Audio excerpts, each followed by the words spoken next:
Gracias, Paco. Buenas tardes a todos. El título de la charla es argumentar si el Helicobacter tiene algo que ver con la ocurrencia del cáncer gástrico.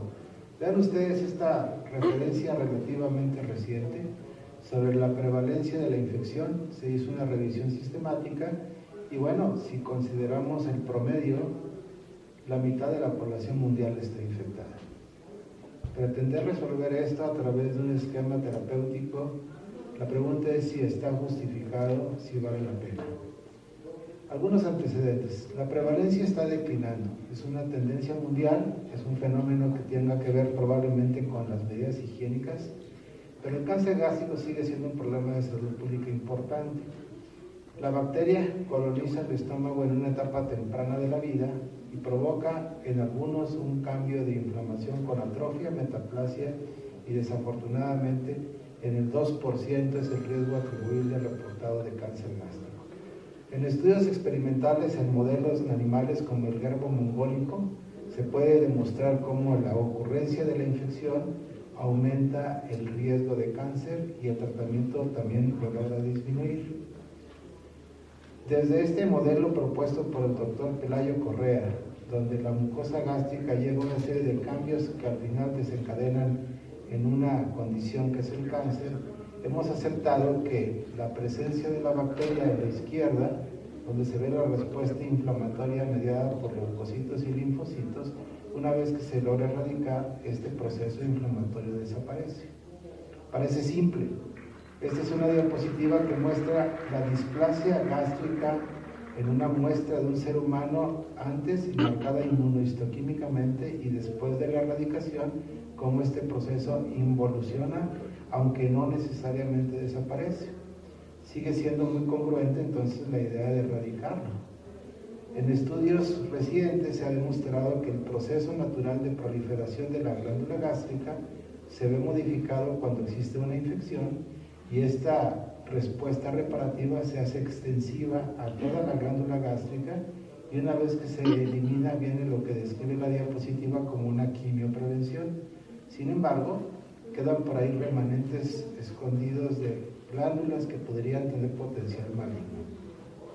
Esta secuencia de eventos donde una mucosa gástrica se transforma en atrófica y esta a lo largo de los años en algunos puede degenerar en displasia de alto grado y el carcinoma invasor que se ve en la parte extrema derecha y que se ha estudiado de diferentes formas.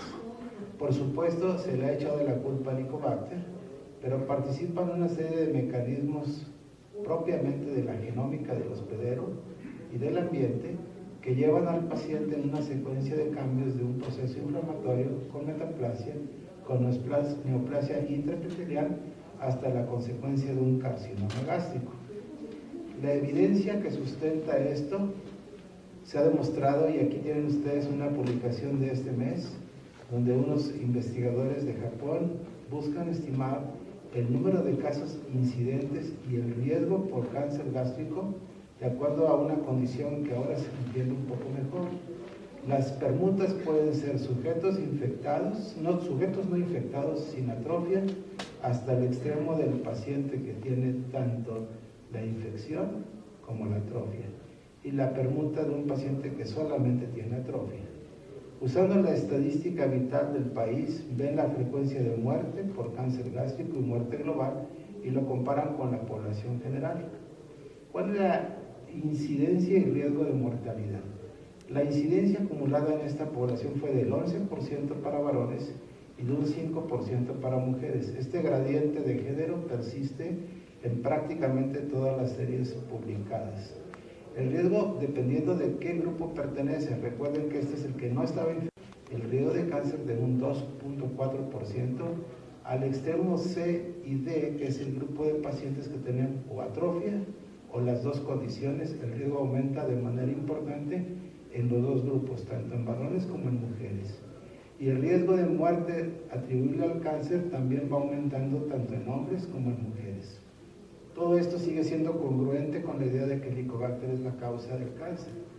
Recientemente, el doctor Graham en Houston publicó este estudio en donde resume lo que se ha estado publicando a propósito de 3 escenarios distintos.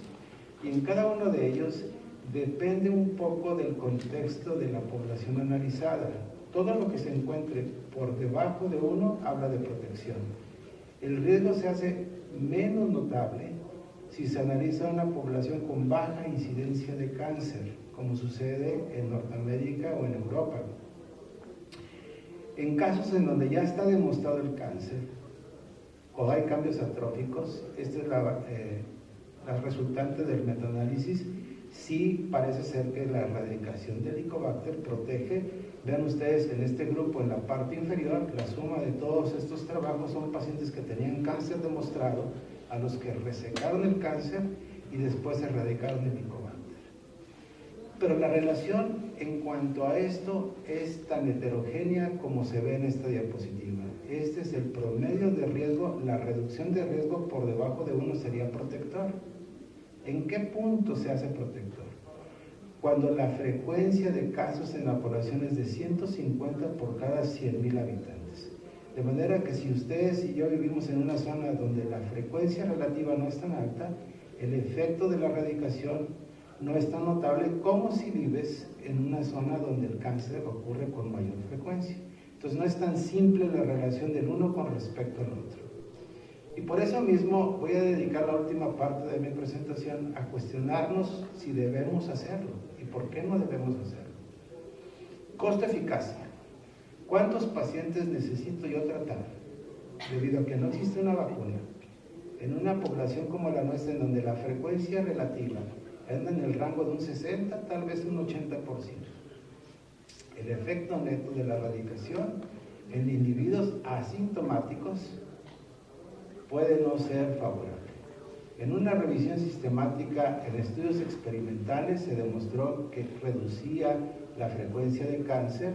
Aquí ustedes tienen 6 estudios controlados y este cáncer se desarrolló en el 1.6% de los erradicados y en el 2.4% de los grupos control no erradicados. ¿Cuántos pacientes necesitaríamos tratar en este modelo numérico? 124 pacientes para prevenir un cáncer.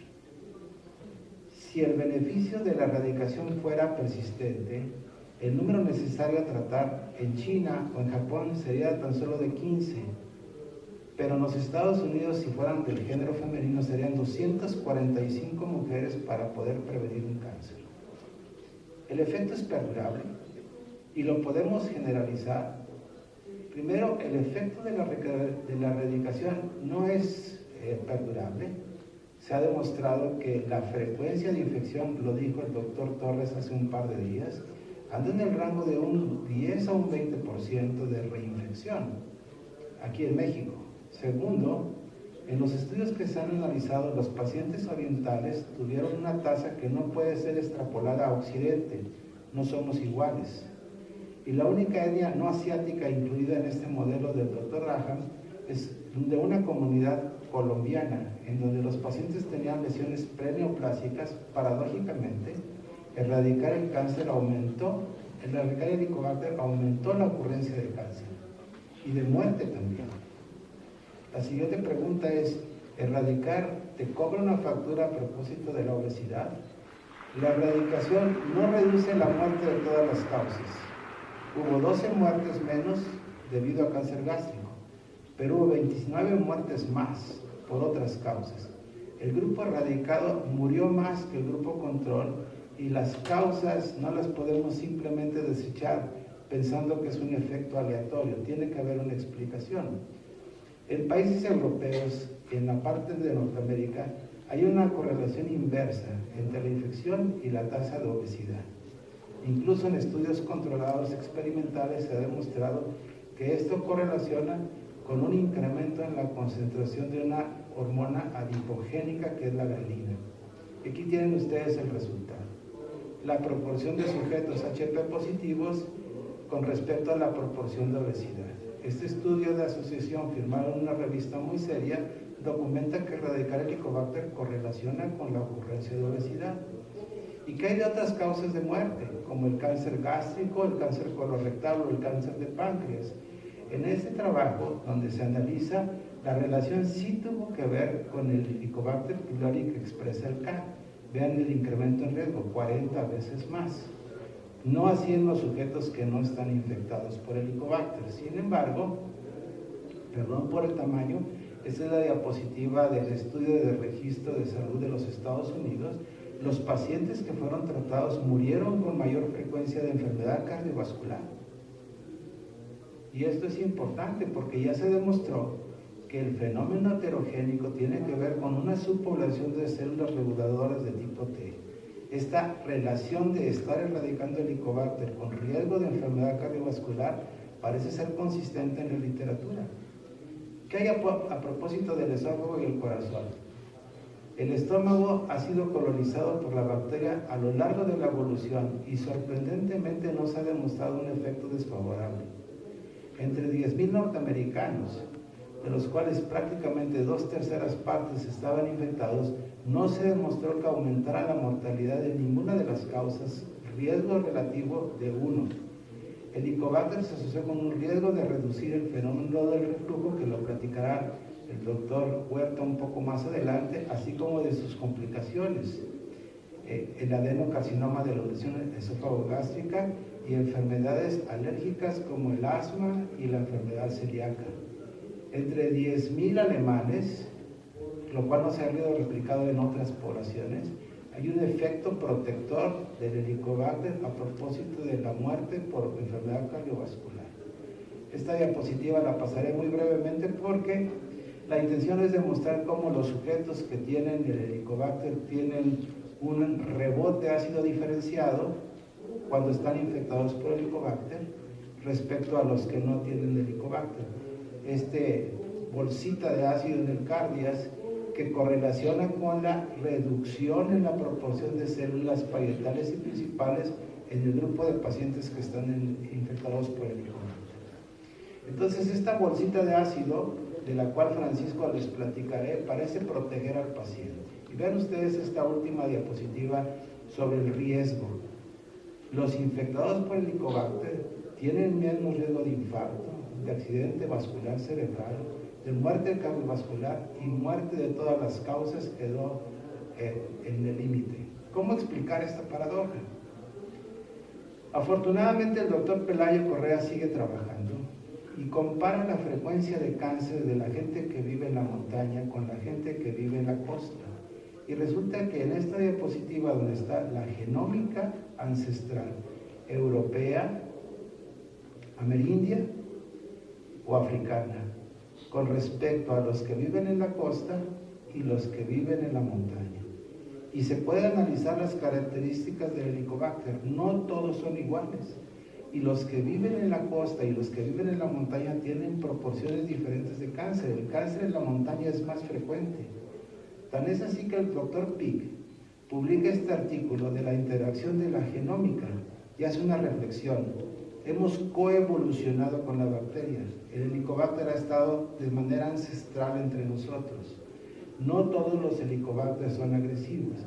El tema es, como ellos lo relatan, la combinación de tener una estirpe genómica afroamericana o amerindia con un Helicobacter de origen africano, y el riesgo sí se incrementa. Entonces, ¿de qué forma se dan estas permutas?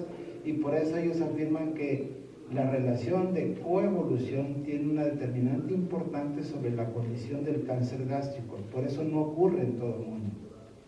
Voy a terminar en la siguiente conclusión. El Helicobacter muestra un efecto neutro en la salud. Puede protegernos contra ciertas enfermedades serias y su erradicación parece ser razonable en un grupo específico de pacientes que tengan atrofia, metaplasia, úlcera e incluso en los pacientes con cáncer gástrico. En otros casos, mantener a la bacteria parece ser un fenómeno conveniente para la vida. Y finalmente, el efecto de la influencia del comercio que nos lleva a buscar la prueba, hacerla y tratar de eliminarlo con respecto a lo que es conveniente y el riesgo que implica tratarlos. Gracias.